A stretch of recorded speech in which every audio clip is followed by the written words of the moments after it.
It feels as if we are decades removed from times like these, when poll taxes, literacy tests, and intimidation were used to turn voters away from the polls because of their skin color.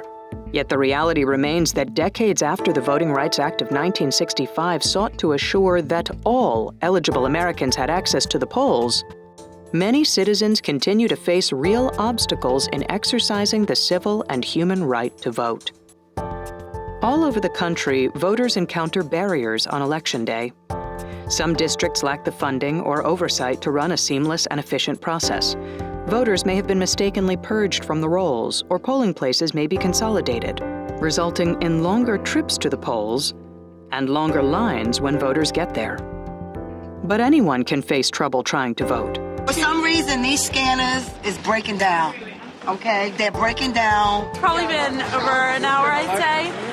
So it's been a little bit slow. I didn't expect the line to be so long. Polling places that must be moved at the last minute, voting rolls that are incorrect or incomplete, shortages of paper ballots when machines break down, polling places that are inaccessible to people with disabilities.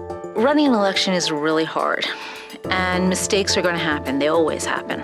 And when everyone shares the same goal of making our democracy work well, things usually turn out all right in the end.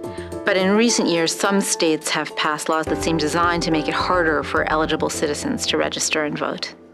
Some states have passed voter ID laws and documentary proof of citizenship requirements. Others have purged voters from the rolls in violation of federal law.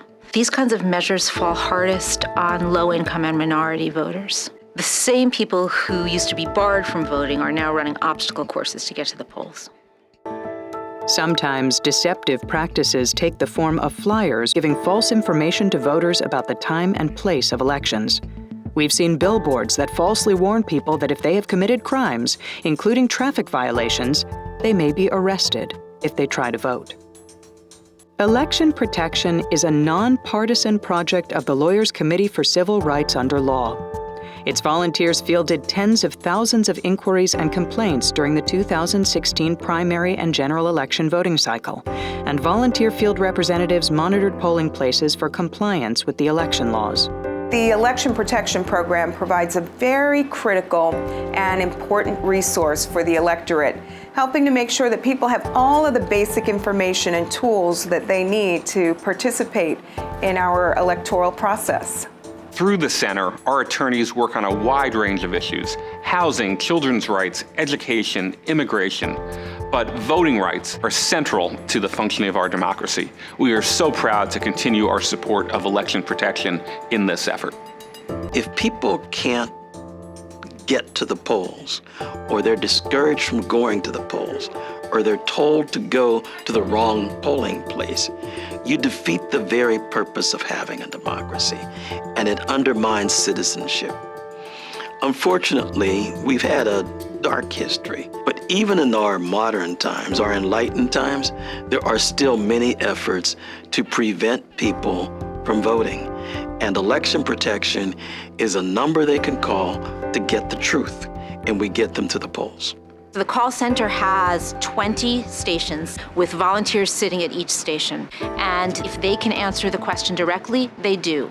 If it's a question that's going to affect more voters, their next line is the captains who are standing in that room to help the volunteers respond to questions. If it's a bigger issue than that, of which there have been many this morning, they elevate the call to the command center, where we deal with elections officials to solve the problems in real time.